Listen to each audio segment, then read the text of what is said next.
Assalamualaikum warahmatullahi wabarakatuh. Shalom, Om Swastiastu, Namo Buddhaya. Yang kami hormati, Bapak Roy Farah Biginting sebagai dosen pengampu mata kuliah Pendidikan Kewarganegaraan kelas 20, dan yang kami sayangi teman-teman se-Universitas Sumatera Utara. Salam sehat dan salam sejahtera bagi kita semua. Tak kenal maka tak sayang. Maka dari itu, izinkan kami untuk memperkenalkan diri kami terlebih dahulu dalam pengerjaan Project Based Learning kali ini. Nama saya Doni Aditya dengan NIM 211402006 dari Program Studi Teknologi Informasi, Fakultas Ilmu Komputer dan Teknologi Informasi. Saya di sini berperan sebagai moderator pada forum group discussion kali ini. Perkenalkan, nama saya Viara Moti Kristiar dari Prodi Arsitektur Fakultas Teknik Universitas Sumatera Utara. Di sini saya sebagai peserta forum discussion. Terima kasih. Perkenalkan, nama saya Kaisto Marco Tampu Bolon dengan NIM 21140202084 dengan program studi Teknologi Informasi melalui Fakultas Ilmu Komputer dan Teknologi Informasi. Saya di sini berperan sebagai anggota. Baiklah, perkenalkan nama saya Dwi Puji Nurjana, NIM 210503045. Prodi Akuntansi, Fakultas Ekonomi Bisnis. Saya sebagai peserta forum group discussion. Terima kasih. Perkenalkan, nama saya Mas Stefanus dengan NIM 210708076.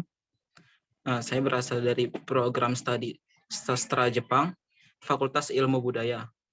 Saya berperan sebagai peserta forum group discussion ini. Terima kasih. Perkenalkan, saya Gilang Rusti Prilegawa dengan NIM 2107001 dari Teknik Lingkungan Fakultas Teknik. Saya di sini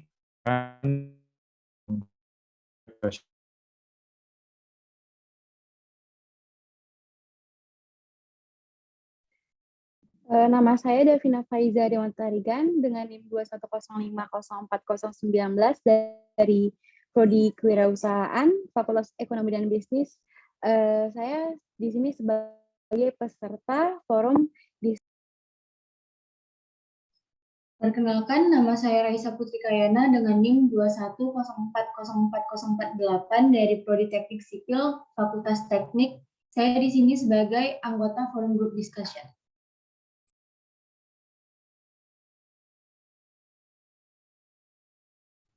Baik, terima kasih kepada teman-teman saya. Nah, tanpa perlu berlama-lama lagi, izinkan kami untuk memaparkan aspirasi kami, pendapat kami mengenai kasus yang kami angkat, yaitu tingginya tingkat rasisme dan etnosentrisme yang ada di Indonesia berkaca dari kasus Ambrosius Nababan ke Natalius Pigai ini. Sebelumnya, sebelum teman-teman saya memaparkan materinya, izinkan saya untuk menyampaikan apa atau bagaimana kasus ini dapat terjadi. Nah, pada kasus ini kita mengetahui bahwa terjadinya sikap rasisme kepada Natalius Pigai yang disampaikan oleh Ambrosius Nababan. Apa yang disampaikannya? Nah, beliau menyampaikan bahwa Natalius Pigai itu seharusnya mendapatkan vaksin berupa rabies, bukan vaksin COVID, vaksin Omikron yang seperti yang kita ketahui, yang seperti yang kita terima. Nah, pada kasus ini tentunya sangat disayangkan terhadap perilaku yang dilakukan oleh Ambrosius Nababan karena beliau telah termasuk ke dalam rasisme maupun etnosentrisme yang dimana perilaku tersebut sangat menyimpang, teman-teman dan saudara-saudari sekalian, peserta penonton juga. Nah, kenapa saya mengatakan menyimpang? Karena beliau mengatakan hal demikian dikarenakan suku yang suku dan Natalius Pigai ini adalah berbeda yang dipunyai dari Ambrosius Nababan ini, sehingga di sini pada forum group discussion kali ini kepada teman-teman sekalian mengenai atau akan membahas mengenai kasus ini yang akan lebih lanjut. Nah, pada kasus ini saya akan memberikan 2 sesi untuk menyampaikan aspirasi dan pendapat masing-masing peserta. Sesi pertama yang akan disampaikan oleh teman saya yaitu Viara Moti, sesi pertama Viara Moti, Kaesto, Dwi, dan juga Andi. Sesi yang kedua ialah dimulai dari Gilang, Nadia, Davina, dan juga Raisa. Oke, kita langsung saja masuk ke sesi yang pertama, penyampaian aspirasi oleh peserta FGD kali ini, dimulai dari rekan saya, yaitu Viara Moti Kristiar. Kepada Viara Moti, waktu dan tempatnya saya persilahkan. Baik, terima kasih Doni selaku moderator. Perkenalkan, saya Viara Moti Kristiar, NIM 210406059. Terima kasih atas kesempatannya. Di sini saya akan menyampaikan mengenai pandangan saya mengenai kasus rasisme ini. Di mana sebelumnya kita tahu ya, kalau rasisme itu mengandung arti di mana rasisme itu berasal dari kata res, yang artinya suatu kelas atau populasi yang didasari oleh kriteria genetik. Kemudian arti lainnya tipe gen atau populasi yang mana populasi yang dimaksud secara genetis berbeda dengan populasi atau ras yang lain. Nah, jadi sederhananya rasisme ini pemahaman atau pemikiran atau cara pandang seseorang yang menganggap bahwa suku atau bahwa gen yang dia miliki lebih unggul dibandingkan dari gen yang lainnya. Nah, jadi dari kasus Ambrosius terhadap Natalius ini, saya juga merasa Ambrosius ini menyimpang gitu. Padahal kita tahu dia selaku ketua relawan pro Jokowi Ma'ruf Amin. Maksudnya dia merupakan tokoh yang memiliki profesi yang harusnya menjadi teladan gitu. Lalu mengapa dia rasis gitu terhadap Natalius? Meskipun kita tahu Natalius memiliki kulit yang hitam seperti itu, dia maksudnya dia merupakan dari suku Papua. Si Ambrosius ini mengejek agar dia memakai vaksin rabies gitu. Tetapi setelah dia menyampaikan itu, dia mengklaim dia memberikan alasan dia kesal. Menurutnya bahwa si Natalius itu menyampaikan dia memprovokasi bahwa vaksin dari Sinovac yang menurutnya penolakan itu tidak perlu diumbar ke publik. Mungkin saja maksud si Ambrosius ini bagus gitu ya menurut pada pandangan ini. Cuman cara dia untuk menegur atau mengingatkan kepada si Natalius itu caranya yang salah. Mengapa dia harus mengatakan memakai vaksin rabies, terus kenapa juga dia harus memposting foto si Natalius yang disamakan dengan, mohon maaf, disamakan dengan gorila. Nah, seharusnya kita menghargai perbedaan ini, di mana perbedaan itu bukan sebagai pemecah belah. Tidak ada perbedaan antara kulit hitam maupun kulit putih, suku, etnis yang lebih unggul gitu loh. Seharusnya dalam keperbedaan ini, dalam keberagaman ini, kita merasa bahwa kita itu kaya akan suku. Ini yang menjadi suatu yang langka di negara lain, yang harusnya menjadi suatu nilai unggul dari negara kita gitu loh. Kita tidak boleh, pola pikir kita yang harus diubah tentang pandangan bahwa orang yang jelek atau orang yang hitam itu lebih rendah dibandingkan orang yang berkulit putih, seperti itu. Menurut saya seperti itu, saya kembalikan kepada moderator. Oke, baik. Terima kasih, Viara. Jadi yang saya tangkap di sini bahwa menurut pandangan Viara, Ambrosius itu tidak sepenuhnya salah karena beliau membela vaksin yang diberikan oleh Indonesia gitu ya. Namun salahnya si Ambrosius ini ialah dia melakukan rasisme itu tadi ya kepada si Natalius Pigainya yang menyamakan fotonya dengan gorila gitu ya berarti ya, Viara. Oke. Ya, betul. Baik, terima kasih kepada aspirasinya, Viara. Selanjutnya kita masuk ke peserta yang kedua, yaitu Kaesto Marco Tampubolon. Kepada rekan saya Kaesto, waktu dan tempatnya saya persilahkan. Baiklah, terima kasih moderator. Selanjutnya saya akan menyampaikan pendapat saya mengenai kasus yang sudah terjadi belakangan ini, yaitu kasus Ambrosius melakukan rasisme terhadap Nathilius Pigai. Memang kasus rasisme merupakan kasus yang dapat menuai konflik yang panjang bila terjadi kesalahan dan penyampaian berita. Karena itu, kasus rasisme bukanlah hal yang mudah untuk diberitakan. Lewat pemberitaan, media dapat membingkai peristiwa tertentu yang pada akhirnya menentukan bagaimana khalayak melihat dan memahami peristiwa dalam kacamata atau pandangan tertentu. Seperti yang kita ketahui, Ambrosius Nababan ini sudah melakukan rasisme yang dapat melukai hati Nathilius Pigai. Masyarakat majemuk dengan keanekaragaman suku bangsa yang tinggi serta ketersediaan teknologi informasi dan komunikasi telah membawa masalah rasisme di Indonesia ke permukaan.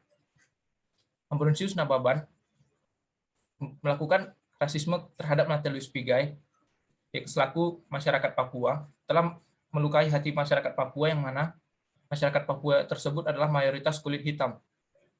Oleh sebab itu, dari masa ke masa, memang seringkali terjadi kasus rasisme terhadap saudara kita yang di Papua sana. Meskipun begitu, tidak selayaknya kita mengatakan mereka sebagai masyarakat dengan keterbelakangan atau memiliki kasta yang lebih rendah daripada kita.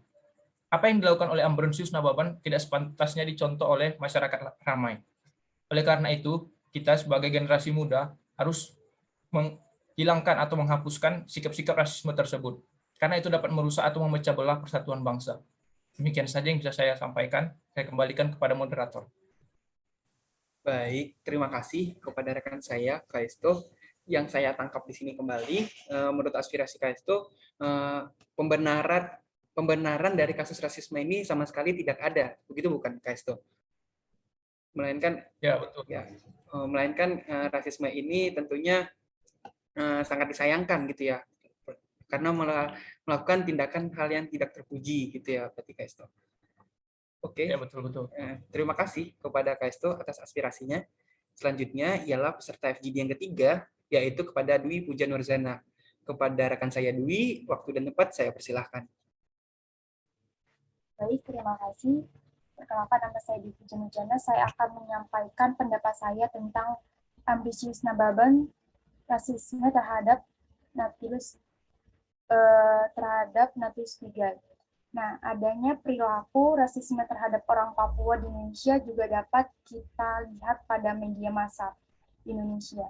Nah, stigma buruk ini sering diletakkan kepada orang Papua pada media. Nah, salah satunya ini adalah stigma yang sering digunakan oleh media dalam memosisikan orang Papua ini sebagai pemberitaan pada kasus rasisme yang dialami oleh Nathilius Pigai pada akun Facebook yang bernama Ambrosius Nababan, yang disandingkan dengan foto gorila. Nah, rasisme ini adalah sikap yang membeda-bedakan antara sesama berdasarkan pada warna, kulit, rambut, suku, agama, dan juga ras dan lain-lainnya. Perbedaan tersebut ini menjadikan sebuah bangsa semakin Indonesia bersatu. Seperti dalam semboyan kita adalah Bhinneka Tunggal Ika, yang artinya berbeda-beda tetapi tetap satu jua. Dan ada juga dalam sila ketiga, yaitu Persatuan Indonesia. Nah, jadi kepercayaan yang membedakan derajat, hal ini tentu sangat dilarang dimiliki oleh warga negara Indonesia. Seorang yang bersikap rasisme ini berarti ia telah bersikap negatif terhadap Pancasila dan negara Indonesia. Oleh karena itu, kita tidak boleh bersikap rasis, karena itu sikap yang tidak baik, dan bergaulah dengan orang tanpa membedakan status sosial kita. Sekian dari pendapat saya. Terima kasih. Baik, terima kasih kepada rekan Dwi. Nah, kembali lagi, yang di sini yang saya ambil informasi yang dari Dwi sampaikan ialah Dwi lebih mengungkapkan ke sejarah dari orang Timur yang selalu diomong-omongkan oleh bangsa Indonesia ini. Begitu bukan, Dwi? Atas dari tindakan itulah makanya muncul secara terus-menerus tingkat rasisme yang ada di Indonesia, terutama subjeknya atau objeknya juga ialah kepada orang Timur atau lebih ke orang Papua gitu ya, Dwi? Iya. Ya, baik. Terima kasih Dwi. Selanjutnya ialah akhir dari sesi pertama kepada Saudara Andi Dharma selaku peserta keempat. Dipersilakan waktu dan tempatnya untuk menyampaikan aspirasinya. Terima kasih Doni. Sekali lagi saya perkenalkan. Perkenalkan, nama saya Andi Dharma. Pertama-tama saya akan membahas apa itu rasisme menurut pendapat saya. Menurut pendapat saya, rasisme adalah pemikiran yang menunjukkan kebencian terhadap suatu perbedaan yang ada dalam masyarakat, baik itu perbedaan warna kulit, ras, suku, dan agama, yang dikarenakan rasa bangga yang terlalu tinggi akan diri sendiri atau ras sendiri. Pemikiran ini dapat ditunjukkan melalui sikap merendahkan orang lain ataupun merendahkan seseorang yang berbeda dari kita. Lalu berhubungan dengan kasus Ambrosius Nababan. Ambrosius Nababan, kasus itu berawal dari postingan dari Ambrosius Nababan yang memposting sebuah foto yang menyamakan Natalius Pigai dengan seekor gorila. Dalam foto ini, tujuan awal Ambrosius Nababan itu hanyalah untuk candaan dan lelucon ataupun untuk kritik ataupun memberi kritik kepada Natalius Pigai yang tidak setuju dengan program vaksinasi pemerintah, yang dimana itu menyebarkan pendapatnya yang tidak suka akan program vaksinasi pemerintah. Meskipun niat awal Ambrosius Nababan itu hanyalah untuk mengkritik dan lelucon bagi Natalius Pigai, tapi cara yang dilakukan Ambrosius Nababan ini menurut saya salah, karena itu dapat mengundang konflik seperti sekarang ini yang berkaitan dengan kasus rasisme. Yang menjadi poin penting dari saya itu niat awal dari Ambrosius Nababan yang menganggap perilaku rasisme itu hanyalah sebagai candaan dan lelucon. Dari sini bisa kita lihat masih banyak masyarakat yang menganggap perilaku rasisme yang ada di kalangan masyarakat itu hanyalah sebuah candaan dan lelucon yang biasa, sehingga masih banyak masyarakat menghiraukan kasus-kasus rasisme atau kan perilaku rasisme yang terjadi dalam masyarakat. Dari pemikiran ini itu dapat menyebabkan banyak masalah dan konflik yang ada dalam masyarakat karena terlalu mengabaikan perilaku rasisme ini. Dan saya pun cukup prihatin tentang ini karena saya pernah mengalaminya sendiri. Pada waktu dulu itu waktu di tempat asal saya itu sikap perilaku rasisme terhadap agama itu hanya dianggap hal biasa dan dianggap bagi kalangan orang-orang sekitar sana.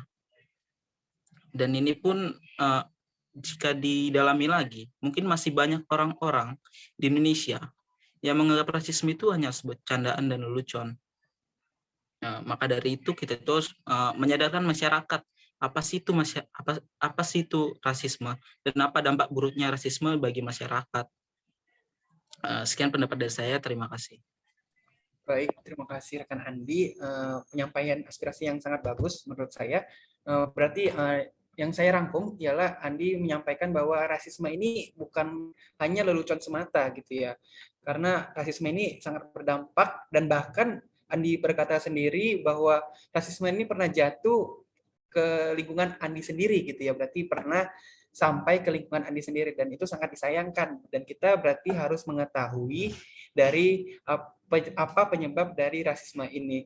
Nah, maka dari itu setelah berakhirnya penyampaian aspirasi dari sesi pertama dan setelah dari penyampaian kalian itu, maka ada nih di dalam benak saya sebagai moderator muncul beberapa pertanyaan terkait masalah kasus rasisme ini gitu. Nah, oleh karena itu akan saya lontarkan saja pertanyaan lemparan ini yang saya harapkan saudara dan saudari dalam menjawabnya. Baik, pertanyaan saya di sini ialah menurut yang telah dipaparkan oleh pendapat atau aspirasi dari saudara-saudari rekan-rekan saya, apakah ada perkiraan yang memungkinkan dalam waktu yang dekat ini, dalam waktu dewasa ini, terjadinya kasus rasisme ini kembali? Dan yang pertama ialah mengapa hal tersebut dapat terjadi kembali? Gitu. Mungkin ada yang ingin menjawab, silakan. Doni izin menjawab. Boleh, silakan Andi. Menurut saya kasus akan rasisme ini dalam waktu dekat itu akan terjadi.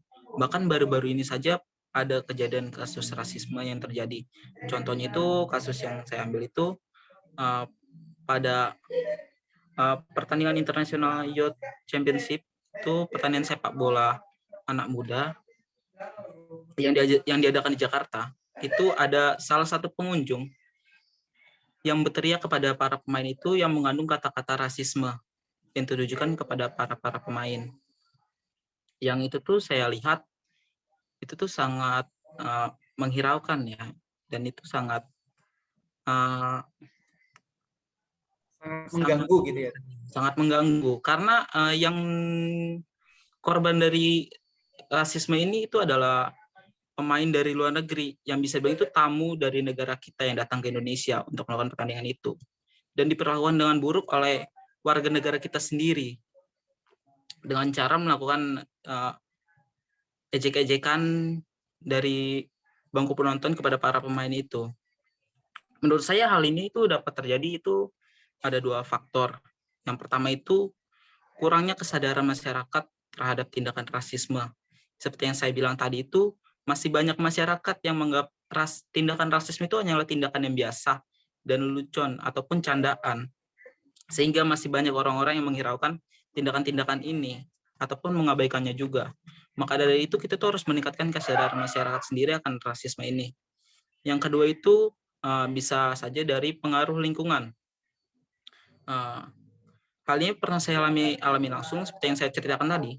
Di lingkungan saya dulu, ada salah satu orang dewasa yang melontarkan kata-kata rasisme kepada keluarga saya.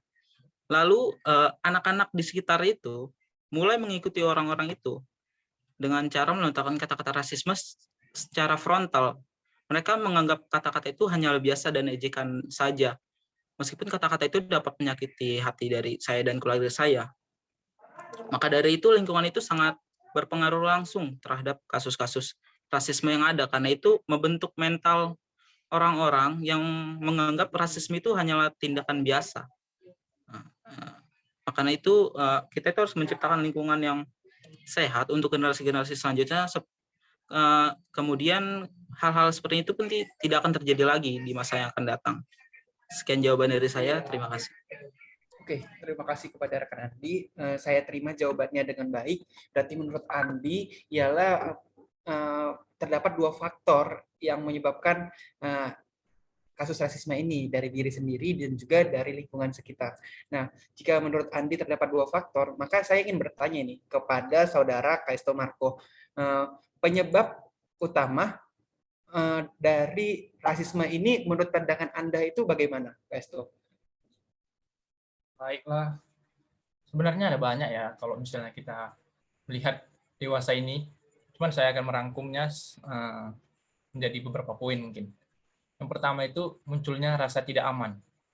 Apa maksudnya? Ketika kita berada di antara keberagaman orang, kita mungkin akan mencari identitas kita itu bagaimana. Kita itu cocoknya bergaul dengan siapa gitu. Jadi kita akan mencari kelompok yang mempunyai kesamaan dengan kita. Kesamaan itu bisa berupa ras, warna kulit, suku, dan lain-lain. Nah, berada dalam kelompok yang berisi orang-orang yang mirip dengan kita bisa memberikan rasa aman. Kita tidak merasa lagi kesepian, tanpa identitas, dan kita jadinya akhirnya mementingkan golongan kita itu sendiri. Nah, akibat dari terlalu mementingkan golongan kita itu sendiri, kita jadinya memusuhi golongan orang lain.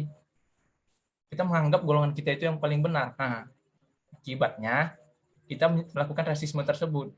Permusuhan, akhirnya kita memusuhi golongan orang lain. Tuh. Apa akibatnya lagi? Yaitu kita tidak menghargai suku, ras, dan atau apapun lah yang berkaitan dengan kelompok yang di luar daripada kelompok kita itu. Misalnya, menurut banyak orang nih ya, oknum-oknum tertentu, biasanya orang Papua itu kulitnya hitam. Mereka itu sering melakukan tindakan-tindakan primitif gitu. Nah, padahal kan nggak semua gitu loh.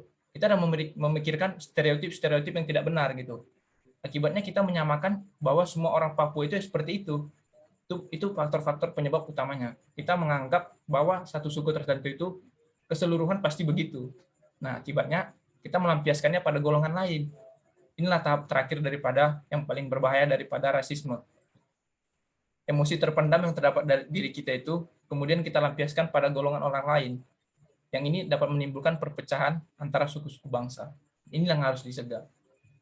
Mungkin yang bisa saya sampaikan. Baik, sangat baik ya jawabannya. Berarti menurut Kaisto itu terdapat dua penyebab utamanya, yaitu merasa aman terhadap lingkungan sendiri sehingga menganggap remeh dari kelompok lain gitu, suku atau agama ras yang lain gitu. Jadinya sehingga terdapat emosi terpendamnya gitu ya, yang saya rangkum dari jawaban saudara Kaisto ya. Ya, betul.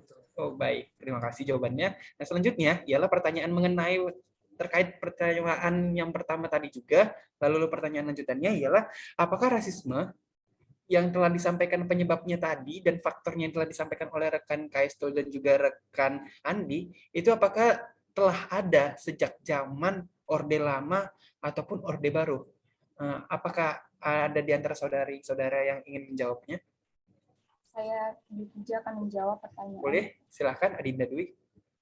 Baiklah, saya akan menjawab tentang rasisme itu telah ada sejak zaman Orde Lama sampai Orde Baru. Nah, pada saat itu Orde Lama itu ditangani oleh Soekarno dan Orde Baru itu ditangani oleh Soeharto. Nah, rasisme ini tidak lepas dari warisan kolonial. Bagaimana dulu Belanda membuat stratifikasi sosial pada masyarakat jajahannya. Nah, di Indonesia ini stratifikasi terbagi menjadi 3, yaitu pada golongan Eropa, golongan timur asing yang pada masa itu didominasi keturunan Tionghoa dan Arab dan juga serta golongan pribumi. Nah, seperti contoh saya berikan adalah etnis Tionghoa. Nah, ini sejak etnis ini sudah ada sejak dari Orde Lama dan Orde Baru. Nah, peristiwa ini sejak ada ini peristiwa G30 SPKI yang dilanjutkan dengan turunnya Presiden Soekarno yang membuat orang Tionghoa ini berada di Indonesia dan diisolasikan dari kegiatan politik. Nah, pemerintah Soekarno ini sebelum tahun 1950 ini membuat kebijakan bagi orang Tionghoa mengenai situs kewarganegaraannya, yaitu dengan sistem pasif. Nah, sistem pasif ini menyatakan bahwa warga negara Indonesia adalah orang yang bertempat tinggal di Indonesia. Dan aturan sistem ini, Tionghoa keturunan Indonesia jika akan kehilangan kewarganegaraannya, jika tidak bisa menunjukkan bukti bahwa orang tua mereka telah tinggal di Indonesia selama 10 tahun dan menyatakan secara tidak resmi menolak kewarganegaraan Cina. Nah, Soekarno juga pernah melihat kelompok pribumi yang semakin tersisih dalam bidang ekonomi karena dikuasai oleh etnis Tionghoa. Dan akhirnya mereka membuat keputusan dikeluar dalam membentuk PP, yaitu Peraturan Pemerintah Nomor 10 Tahun 1950, yang berisi larangan terhadap etnis Tionghoa untuk melakukan perdagangan di daerah pedesaan. Nah, setelah Orde Lama runtuh dan rejim Orde Baru kekuasaan pada Soeharto ini terjadi pergolakan politik yang luar biasa.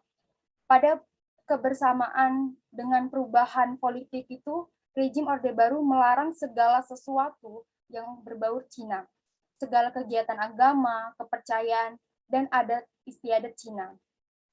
Nah, masyarakat Cina ini masih dicurigai karena memiliki ikatan yang kuat dengan tanah leluhurnya gitu.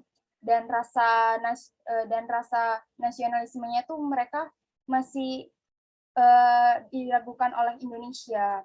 Jadi mereka warga Tionghoa dianggap sebagai warga negara asing di Indonesia dan kedudukannya berada di bawah warga pribumi yang secara tidak langsung ini juga menjadikan mereka dipindahkan secara terang-terangan. Selama Orde Baru ini, masyarakat Tionghoa Indonesia tidak dapat menikmati kebudayaan mereka sendiri, baik itu seperti kesenian barongsainya secara terbuka gitu, kemudian kepercayaan mereka, dan juga bahkan hari raya Imlek mereka, dan juga pemakaian bahasa Mandarin pun juga dilarang. Baiklah, itu menurut pendapat saya. Terima kasih. Baik, terima kasih atas jawabannya Kak Dinda Dwi. Sangat bagus, sangat detail. Iya, saya teringat itu pada zaman Orde Baru, tentunya pada zaman Soeharto, Bapak Soeharto, Bapak Presiden kita, terutama pada tahun 98, atas kemunduran beliau itu terjadi kasus demo besar-besaran, terutama kepada etnis suku Tionghoa sendiri, ya kan, Dwi. Itu tuh sampai terjadinya penindasan, pemerkosaan, bahkan pemerataan lah kepada etnis suku Tionghoa karena diasumsikan bahwa etnis Tionghoa itu ada ikatan darah dengan Bapak Presiden Soeharto kita gitu. Dan itu sangat disayangkan berarti. Baik, terima kasih atas penjelasan timeline-nya, Dwi. Selanjutnya, kita telah mengetahui penyebabnya, faktornya, terus dari zaman lama, dari zaman Orde Baru, itu tuh telah ada gitu tindakan rasisme seperti ini. Nah, pertanyaan yang terakhir mengenai lemparan pertama ini ialah saya ingin bertanya kapan akan berakhirnya kasus-kasus rasisme seperti ini gitu, mulai dari Orde Lama yang tadi telah disampaikan oleh Dwi gitu, sampai masa sekarang pun masih ada sampai demokrasi Pancasila ini. Mungkin kepada Viara Moti boleh membantu saya untuk menjelaskannya. Baik, di sini saya akan mencoba menjawab ya.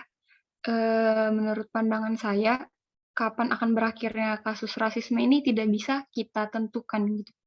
Maksudnya tidak bisa kita tentukan apakah setahun lagi bakal tidak ada rasis atau kita bilang 2 tahun ini udah nggak bakal ada rasis, itu tidak bisa kita pastikan. Karena kita tahu ya manusia itu memiliki sifat yang berbeda-beda. Nah, tapi dapat dipastikan kapan akan berakhirnya kasus rasisme ini ketika setiap orang menekankan pada diri mereka masing-masing, mereka itu mempunyai pola pikir yang terbuka dan saling menghargai. Ketika setiap manusia saling menghargai, maka tidak akan timbul kasus seperti rasisme ini. Seperti contohnya yang disampaikan Andi tadi, ada orang yang mengajak keluarganya, kemudian anak-anak mengikuti. Itu karena orang tua tidak menghargai dan menganggap itu lelucon gitu. Kita harus mengebelakangkan atau kita harus membuang sifat tidak menghargai ini yang kita anggap kecil ternyata bakal jadi besar gitu ya masalahnya. Dan yang kedua, pola pikir yang terbuka seperti yang disampaikan Saudara Kaestro tadi, ketika kita nyaman dengan suku kita, sama dengan apa yang kita ada pada diri kita, maka kita bergabung dengan orang-orang yang sama dengan diri kita. Bisa saja seperti itu, tetapi ketika kita bertemu atau kita beradaptasi dengan orang-orang yang berbeda dengan kita, kita jangan memfokuskan dengan diri, jangan mematokkan pemikiran kita, mereka tuh beda dengan kita. Kita hanya beda suku, cuman tetap balik lagi yang ke awal, saling menghargai, seperti itu. Doni, terima kasih. Baik, terima kasih kepada Saudari Viara. Berarti kunci utamanya itu supaya berakhir ini kesadaran diri sendiri, berarti gitu ya, Viara. Dari diri sendirilah dulu, baru muncullah kesadaran kepada komunitas-komunitas atau kelompok-kelompok lainnya gitu. Berarti oke. Terima kasih. Dengan berakhirnya pertanyaan pada sesi pertama ini, maka akan dilanjutkan ke pemaparan aspirasi atau materi pendapat dari peserta FGD sendiri, dari peserta FGD kali ini mengenai kasus rasisme Ambrosius Nababan terhadap Natalius Pigai ini pada sesi yang kedua. Mungkin sesi yang kedua ini dimulai dari saudara kita yaitu Ananda Gilang. Kepada Gilang Rusti, waktu dan tempatnya dipersilahkan. Oke, baik, terima kasih atas kesempatannya, moderator Doni Aditya. Oke, saya sebelumnya tadi sudah perkenalkan diri, Gilang Rusti Prilgawa. Pada bahasan kali ini saya lebih memilih untuk berfokus pada konsep rasisme itu sendiri. Jadi rasisme itu adalah salah satu bentuk dari diskriminasi dari segi fisik. Menurut Pramuda Anantatur, rasisme adalah pemahaman menolak suatu golongan masyarakat berdasarkan atau berbeda ras. Dengan kata lain, mempunyai kelainan pada masyarakat mayoritas. Terus rasisme terjadi dalam interaksi di media sosial nih, gembar-gemburnya globalisasi kan, kebebasan berpendapat. Biasanya terlahir dari adu argumen yang cacat pikir gitu. Biasanya argumen tersebut disebut ad hominem. Ad hominem merupakan pandangan kepada beberapa atribut dari orang yang membuat argumen lain, ketimbang menyerang substansi dari argumen mereka sendiri atau orang yang menjadi lawan argumen. Saat berargumen apapun, selama masih berupa gagasan, dapat diperbolehkan. Namun ketika sudah menyerang pribadi, menyerang fisik, atau hal lainnya yang tidak berkaitan dengan pembahasan gitu, itu sudah tidak dianggap sebagai lagi. Nah, dijustifikasikan intoleransi. Hal tersebut dapat tidak akan dijelasasi tindakannya benar. Itu menurut saya, Don. Baik, terima kasih kepada saudara Ananda Gilang. Berarti menurut yang saya tangkap ialah boleh kita itu berargumen, tapi berargumennya itu harus mengarah ke positif. Kalau bersifat kayak udah mencela, menghina, berarti itu udah termasuk ke dalam rasisme ya. Iya. Selagi itu benar. tidak Itu menyinggung individu, berarti itu argumen. masih termasuk pendapat. Tapi jika sudah menyinggung, berarti sudah masuk ke dalam rasisme, gitu ya berarti Gilang. Dan kasus ini udah masuk ke individu. Agak koreksi nih, Don. Iya, boleh, silahkan. Agak koreksi tadi kan dibilang kalau misal tidak termasuk argumen itu rasisme. Karena itu dianggap ras. Ini cacat argumen ini biasanya lari dari kasus Natilus, larinya dari lalu rasisme gitu. Karena cacat pikir tidak selalu mengarah Baik, mungkin jaringan dari saudara Gilang kurang baik juga. Namun yang saya tangkap, yang penting berargumen itu boleh, yang penting jangan menyerang individu. Gitu ya, Gilang. Baik, terima kasih kepada Gilang atas aspirasinya. Selanjutnya, kepada peserta yang kedua, dari sesi yang kedua ini, Nadia Purba. Pada Nadia, waktu dan tempatnya dipersilahkan. Sebelumnya izinkan saya memperkenalkan diri terlebih dahulu. Nama saya Nadia Arvinena Purba dengan NIM 211402154. Program Studi Teknologi Informasi dan Fakultas Ilmu Komputer dan Teknologi Informasi. Dan di sini saya akan menyampaikan aspirasi saya terkait kasus ini. Jadi di sini kita bisa melihat motif dari kasus rasisme ini dapat kita lihat dari cuitan Natalius Pigai. Dia terkesan sengaja menggunakan kontroversi dan memang ingin menggunakan respon rasial yang menyerang orang Papua sehingga terjadi gejolak SARA. Menurut statementnya sendiri, Natalius Pigai memang suka memprovokasi dan memang suka berbuat onar. Dari yang sudah kita ketahui kan Natalius Pigai ini juga terkenal sebagai orang yang suka memprovokasi dan berbuat onar. Tapi menyerangnya kembali dengan rasialisme tentu tidak dibenarkan. Seperti Ambrosius yang menyandingkan fotonya dengan foto gorila. Walaupun dia menyangkal itu bukan buatannya, tetapi tetap itu termasuk kasus rasisme. Dan yang disayangkan dari sini juga kasus ini dilaporkan kepada Menhan alih-alih ke Bareskrim Polri. Tentu dari yang kita lihat di sini, rasisme terjadi karena perbedaan sudut pandang. Seperti yang sudah dikatakan Saudara Kaisto, soal sudut pandang. Kita merasa sudut pandang kita itu yang paling benar dan sudut pandang orang lain itu salah. Jadi kita cobalah untuk lebih menoleransi dan menghargai sudut pandang orang yang berbeda dan jangan terlalu terpengaruh dengan stereotip yang ada. Dan kalaupun sudah terlanjur, ubahlah pelan-pelan dengan merespon orang dengan lebih baik. Begitu kira-kira pendapat saya. Baik, terima kasih pendapatnya. Selanjutnya ialah peserta yang ketiga pada sesi yang kedua ini, yaitu kepada Adinda Davina Faiza. Kepada Adinda Davina, waktu dan tempatnya saya persilahkan untuk menyampaikan aspirasinya. Baik, terima kasih kepada moderator. Saya akan menjelaskan opini saya tentang rasisme. Dapat kita ketahui, rasisme itu adalah suatu sistem kepercayaan atau doktrin yang menyatakan bahwa perbedaan biologis ras manusia menentukan pencapaian budaya atau individu, bahwa suatu ras tertentu lebih superior dan memiliki hak untuk mengatur ras yang lainnya. Pada kasus ini, yang dapat kita simpulkan, rasisme yang dilakukan oleh Ambrosius adalah rasisme simbolik. Nah, rasisme simbolik ini merupakan perpaduan antara perasaan anti minoritas dan moral tradisional serta agama yang diyakini. Perilaku rasis semacam ini biasanya tidak dipraktikkan secara langsung melalui tindakan atau ujaran kebencian. Rasisme simbolik ada pada ranah kultural. Orang-orang Papua selalu dianggap terbelakang dan pemabuk. Tak ada pembicaraan tentang sebab-sebab yang membuat orang Papua putus asa.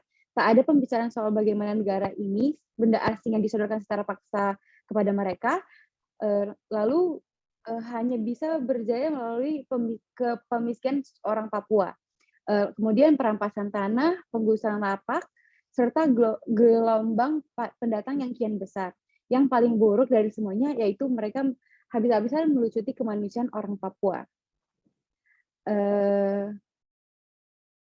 Kemudian, fenomena rasisme di Indonesia dapat dijelaskan berdasarkan pada teori spiral keheningan. Dari tinjauan dapat dilihat bahwa Natalius Pigai merupakan tokoh individu keras yang didukung oleh media untuk membangkitkan opini minoritas sehingga menjadi mayoritas. Selain itu, asumsi teori spiral keheningan bahwa individu akan terus meninjau lingkungannya untuk memperoleh gambaran besar mengenai permasalahan dan kemudian mengambil keputusan untuk bersuara ketika pendapatnya tidak lagi minoritas ditunjukkan dengan adanya perbesaran dan merata dan dari seluruh provinsi di Indonesia dan seterusnya. Kemudian hal ini dapat dimaknai bahwa semua orang menjadi sadar dan semua dapat mempelajari lebih dalam mengenai rasisme dan juga berusaha meninjau pendapat-pendapat dan peristiwa terkait rasisme dalam kehidupan mereka. Suara rasisme yang minoritas dan tertekan sebelumnya kini mengemukakan dan meraih momentum untuk memulai perjalanan pada masyarakat Indonesia yang berkesadaran terhadap rasisme sebagai sebuah permasalahan lokal. Bukan saja global dan seolah tak terjadi di Indonesia. Hal ini adalah hal positif bagi demokrasi dan rasisme terhadap Natalius Pigai adalah sebuah momen yang penting dan kritis untuk menjaga momentum yang ada. Mungkin sekian dari opini saya serahkan lagi ke moderator. Terima kasih. Baik, terima kasih kepada rekan saya, Devina Faiza Dewanta.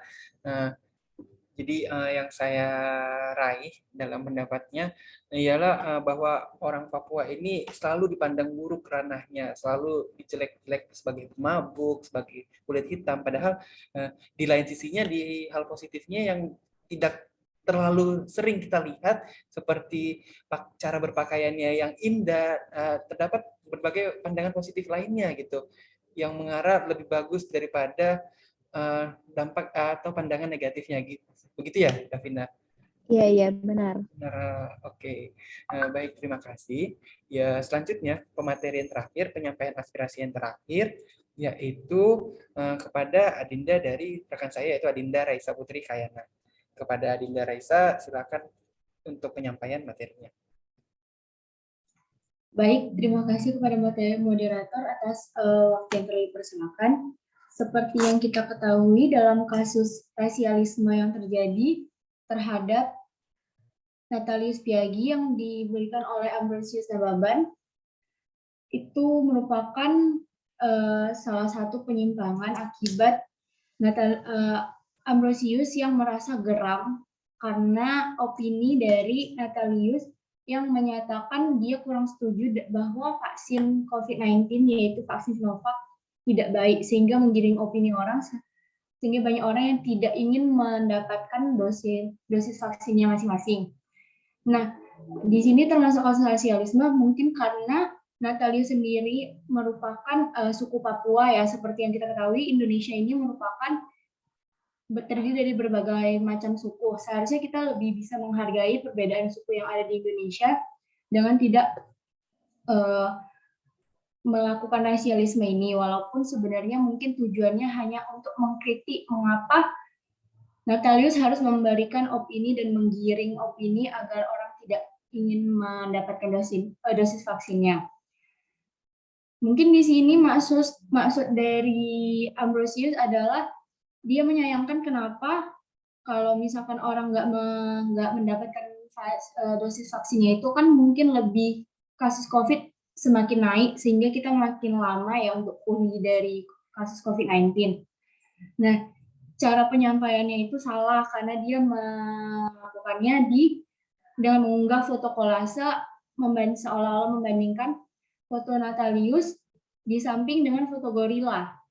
Di situ kan dia mengunggah di salah satu akun sosial medianya.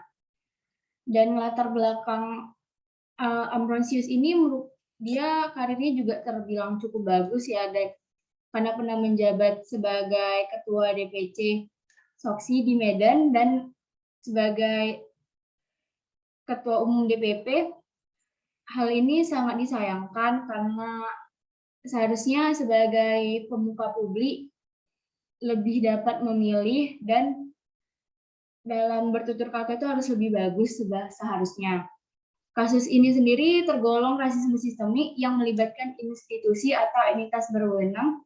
Dalam kasus ini dalam vaksin, dan saya berharap sih untuk kedepannya tidak ada kasus-kasus seperti ini, walaupun kita masih belum bisa memastikan apakah kasus rasis ini akan berhenti dengan kayak 1 tahun, 2 tahun, karena itu kan kasus rasis sendiri sudah terjadi cukup lama dan belum bisa kita pastikan kapan akan berhenti. Cuman saya berharapnya karena Indonesia merupakan terdiri dari banyak suku, kita dapat meminimalisir kasus tersebut terjadinya. Terima kasih, moderator. Baik, terima kasih kepada Dinda Reza. Menurut saya berarti Reza lebih ke observasi, lebih ke pengamatan mengenai kasus ini. Jadi kayak mendeskripsiannya juga seperti rekan Andi tadi ya sepertinya, kalau tidak salah, bahwa keduanya itu tidak saling membenarkan, tidak saling menyalahkan gitu ya, Reza. Karena masing-masing insan itu masing-masing di antara keduanya itu memiliki kesalahan pribadinya. Mulai dari Ambrosius yang memposting foto Natalius di sebelah foto gorila, dan juga penghinaan dari Natalius Pigai ini terhadap vaksin yang ada di Indonesia gitu ya, Raisa. Baik, iya, terima kasih. Berarti penyampaian materi dari sesi 2 telah berakhir. Nah, selanjutnya ialah sesi pertanyaan atau lemparan pertanyaan mengenai sesi yang kedua ini. Nah, di sini pertanyaan yang akan saya lemparkan tentunya kembali seperti yang tadi saya harapkan kepada teman-teman saya, rekan-rekan saya dalam forum group discussion kali ini untuk menjawab pertanyaan yang saya lemparkan ini. Nah, pertanyaannya mohon didengarkan baik-baik. Setelah mendapatkan aspirasi atau pendapat dari keseluruhan peserta FGD ini, mulai dari sesi pertama, sesi kedua, menurut pendapat saudara-saudari, apa hukuman dan sanksi yang tepat dalam menangani kasus-kasus rasisme yang muncul di kalangan negara Indonesia kita sendiri? Nah, pertanyaan yang pertama saya mulai ialah apa saja undang-undang dan undang-undang dasar yang mengatur mengenai kasus rasisme ini? Mungkin ada yang ingin berani menjawab mengenai pertanyaan ini? Mungkin saya bisa menjawab pertanyaan ini, moderator. Baik. Jadi, silakan, Davina. Hadirnya Undang-Undang Nomor 40 Tahun 2008 tentang penghapusan diskriminasi ras dan etnis ini dinyatakan bahwa diskriminasi dan etnis adalah segala bentuk perbedaan, pengecualian, dan pembatasan atau pemilihan berdasarkan pada ras dan etnis yang mengakibatkan pencabutan atau pengurangan pengakuan, perolehan, atau pelaksanaan hak asasi manusia dan kebebasan dasar dalam suatu kesejajaran di bidang sipil, politik, ekonomi, sosial, dan budaya. Mungkin itu yang bisa saya sampaikan, moderator. Terima kasih. Terima kasih kepada Saudari Davina. Berarti telah ada ya bukti konkretnya undang-undang dan undang-undang dasar mengenai kasus rasisme ini yang mengatur tindakan dan sanksinya gitu ya. Nah, baik, terima kasih. Selanjutnya pertanyaan yang kedua, dari undang-undang tadi, dari undang-undang dasar juga yang tadi, siapa yang sebenarnya berwenang dalam menangani kasus-kasus seperti ini gitu. Mungkin kepada saudari Nadia, boleh saya minta tolong bantuannya untuk menjawab? Saya izin menjawab ya moderator. Jadi Ya. terkait kasus Natalius Piga ini sebaiknya kita serahkan kepada kepolisian, terutama ke Barreskrim, bukannya ke Menkam.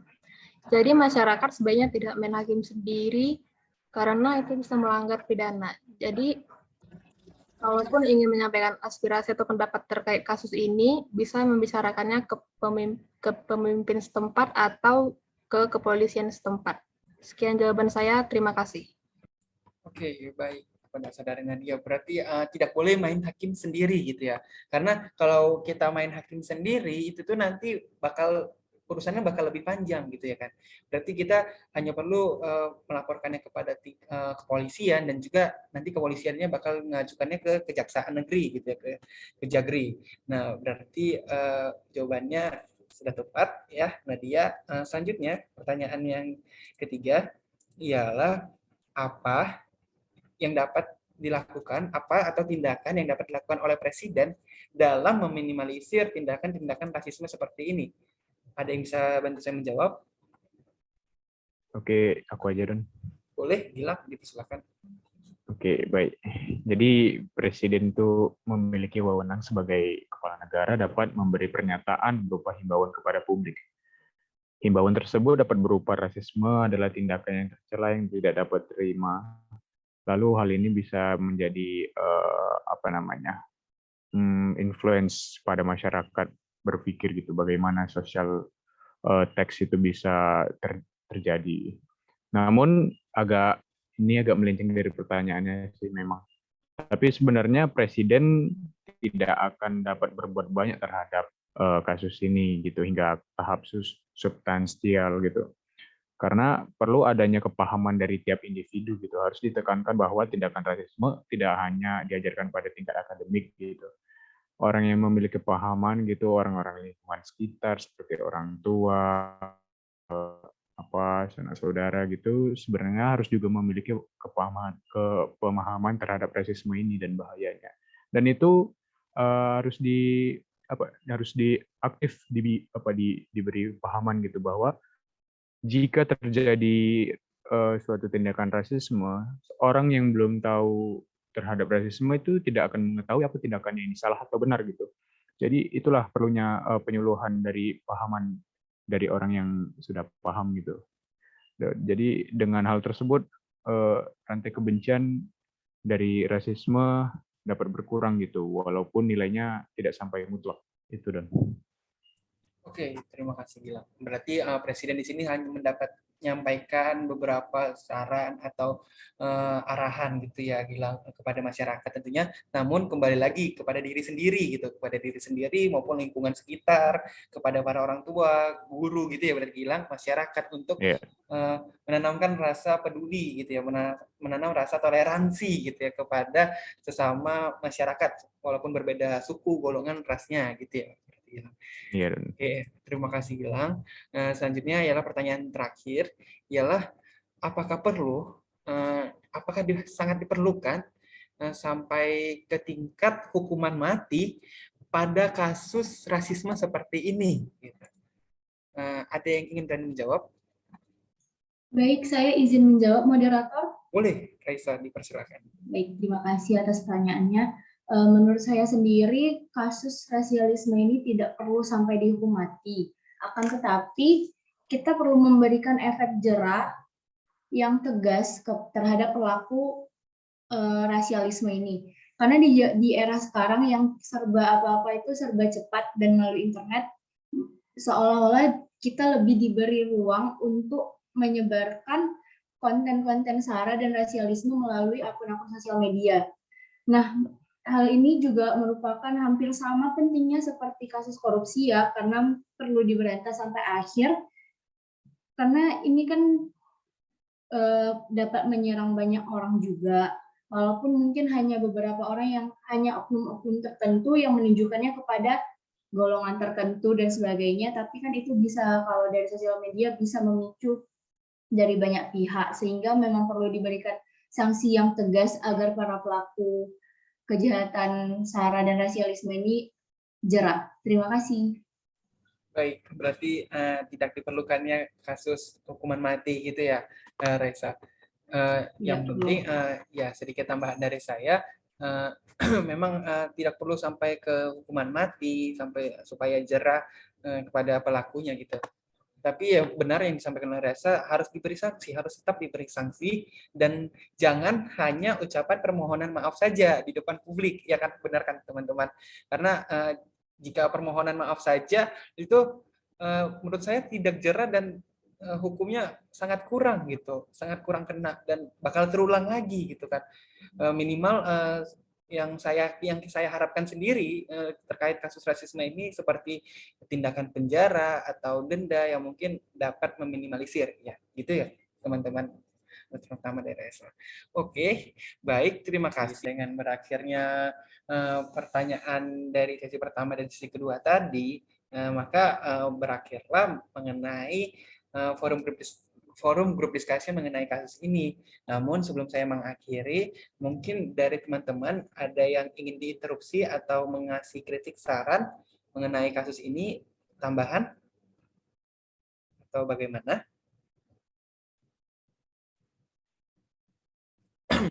Tidak ada sepertinya. Baik, terima kasih. Nah, sebelum saya menutup forum grup discussion kali ini, izinkan saya sebagai moderator untuk memberikan sebuah conclusion atau kesimpulan akhir yang saya dapat rangkum. Nah, menurut saya tingkat kasus rasisme yang ada di Indonesia itu sangatlah tinggi. Contohnya saja yang seperti yang kita ambil ini, kasus Ambrosius Nababan ke Natalius Pigai ini, yang saling mengolok-olokkan, menyalahkan satu sama lain, sampai memosting foto beliau bersebelahan dengan foto hewan gitu. Nah, ini tentunya sangat disayangkan. Tingkat-tingkat kasus-kasus rasisme yang ada di Indonesia ini sangat disayangkan. Karena mengapa? Karena muncullah rasa intoleransi antar umat beragama, umat suku, umat berbeda golongan, ras, dan lainnya, dan menimbulkan kasus-kasus SARA yang ada di Indonesia yang menyebabkan mudarnya toleransi yang ada di negeri kita ini, gitu kan teman-teman. Lalu bagaimana caranya? Yang saya rangkum dari teman-teman tadi ialah bagaimana cara untuk menanggulanginya, ialah dengan kesadaran terhadap diri sendiri, dimulai dari diri sendiri, gitu. Nah, yang saya dapat raih ialah jika bukan kita sendiri, siapa lagi yang mau mengubah negeri ini, gitu. Nah, karena seperti yang saya bilang tadi, diri sendiri itu faktor utama, dan seperti yang disampaikan oleh Kaisto, Andi, saudari Dwi, Viara, Davina, Raisa, Nadia, saudara Gilang, itu bahwa itu tuh dimulai dari tingkat emosional si pelaku dan kurangnya rasa menghargai, rasa saling menghormati satu sama lain. Dan jika penerapan dari kasus ini atau penerapan atau berkaca dari kasus-kasus rasisme yang ada di Indonesia itu dapat dilakukan, insya Allah kasus-kasus rasisme itu tidak akan muncul lagi ke depannya di negara kita ini, dan kerukunan antar umat beragama, antar suku, antar golongan, antar ras itu terjalin baik satu sama lainnya tanpa harus adanya sanksi-sanksi seperti yang telah dijelaskan tadi juga. Jadi dengan saling kerjasama atau saling menghargai satu sama lain, insya Allah kita semua dapat menjalankan kehidupan kita dengan tentram, damai, tanpa adanya diskriminasi dan juga disintegrasi, gitu teman-teman. Baik, terima kasih atas kesempatan, waktu, dan tempatnya teman-teman yang telah mengikuti sedikit project based learning mengenai yang kita ambil ini, forum group discussion terhadap kasus rasisme Ambrosius Nababan ke Natalius Pigai ini. Saya berterima kasih banyak kepada Bapak Roy Farabi Ginting, SHMKN juga, karena telah menyempatkan kami untuk mendapat mengikuti acara ini sedemikian rupa. Nah, jika ada kesalahan dan kekurangan dalam penyampaian materi, yang saya bawakan sendiri sebagai moderator dan teman-teman saya sebagai peserta dari FGD ini, saya mohon maaf sebesar-besarnya. Dan kepada teman-teman saya, terima kasih sebanyak-banyaknya telah menonton proyek kami ini. Wabillahi taufiq wal hidayah. Wassalamualaikum warahmatullahi wabarakatuh. Shalom, Om Swastiastu, Namo Buddhaya. Salam kebajikan buat kita semua. Horas. Horas. Horas. Horas. Horas. Suara-suara. Horas. Bye-bye. Terima kasih semuanya.